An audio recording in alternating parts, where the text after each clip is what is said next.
Kebebasan berpendapat adalah hak setiap warga negara yang dijamin oleh konstitusi. Pasal 28E ayat 3 Undang-Undang 1945 menegaskan bahwa setiap orang memiliki berhak untuk berserikat, berkumpul, dan menyatakan pendapat.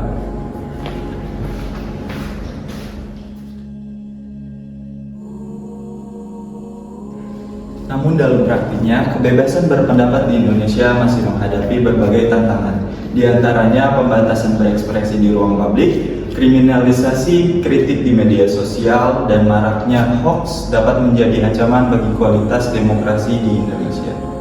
Di tengah dinamika politik dan perkembangan teknologi digital, peran anak muda sangatlah krusial. Mengapa? Karena kami memiliki peran penting di media sosial karena itu bisa membangun opini publik, mulai dari komentar, membagikan isu-isu penting, dan juga memiliki pendapat masing-masing dan menyebarkan luas ke seluruh media sosial yang kami punya.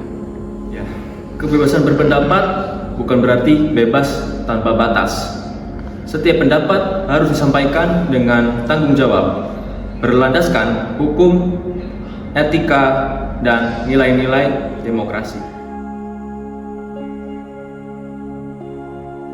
Hari ini, suara generasi muda tidak selalu turun ke jalan. Melalui media sosial, kritik, edukasi, dan partisipasi politik dapat dilakukan melalui media digital namun tetap bermakna.